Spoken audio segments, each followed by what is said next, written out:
മണ്ണാർശാലയിൽ പോയി സത്യം ചെയ്തതിൻ്റെ പേരിൽ ആദ്യത്തെ പ്രണയം ബ്രേക്കപ്പ് ആക്കിയ ഒരാളാണ് കേട്ടോ ഞാൻ. എനിക്കിത് ആലോചിക്കുമ്പോൾ തന്നെ ചിരി വരുന്നുണ്ട് കേട്ടോ. എനിക്ക് 10th ഒരു പ്രേമൊന്നും ഇല്ലായിരുന്നു. ക്രഷൊക്കെ തോന്നുന്ന ഒരാളോട്, അതായത് 1 വേ പ്രണയങ്ങളൊക്കെ തോന്നിയിട്ടുണ്ട്, പക്ഷേ അങ്ങനെ 2 വേ പ്രണയമൊന്നും ഇല്ലായിരുന്നു. അത് ശരിക്കും ഒരു +1 ആയപ്പോഴത്തേനാണ് എനിക്കൊരു 2 വേ പ്രണയം ആവുന്നത്. അതാണെങ്കിൽ സ്കൂളിൽ നിറയെ അറിയുന്നൊരു പ്രണയമായിരുന്നു കേട്ടോ. എല്ലാവരും വിചാരിച്ചു ഞങ്ങൾ കല്യാണം കഴിക്കുന്നു. അമ്മ അതിലുള്ളൊരു പ്രണയമായിരുന്നു അത്.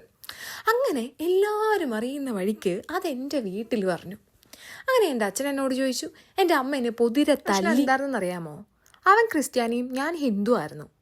എൻ്റെ ഈ അമ്മയും അച്ഛനും തന്നെ എനിക്ക് സെക്കൻഡ് മാരേജ് നോക്കുന്ന ടൈമിൽ പറഞ്ഞു, നീ ക്രിസ്ത്യാനിയോ മുസ്ലിമിനെയോ ആരെയാന്ന് വെച്ചാൽ തന്നെ ഇഷ്ടത്തിനനുസരിച്ച് കെട്ടിക്കോളാനാ.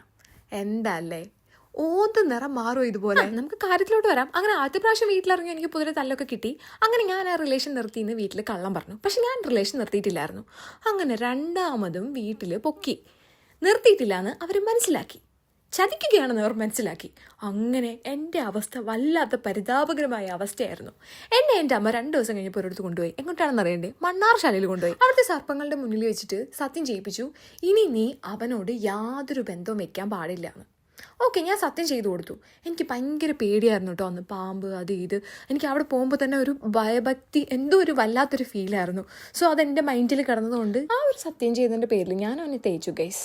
ഞാൻ ഇനി എന്തായാലും പ്രേമിക്കുന്നെങ്കിൽ ഒരു ഹിന്ദുവിനെ പ്രേമിക്കുള്ളൂ എന്ന് വിചാരിച്ചു. അങ്ങനെ രണ്ടാമത് ഞാൻ പ്രേമിച്ചത് ഒരു ഹിന്ദുവിനെ തന്നെയാണ് കേട്ടോ. എൻ്റെ അതേ കാസ്റ്റും എൻ്റെ അതേ റിലീജിയനുമാണ്. പക്ഷെ അതും ബ്രേക്കപ്പായി പോയി.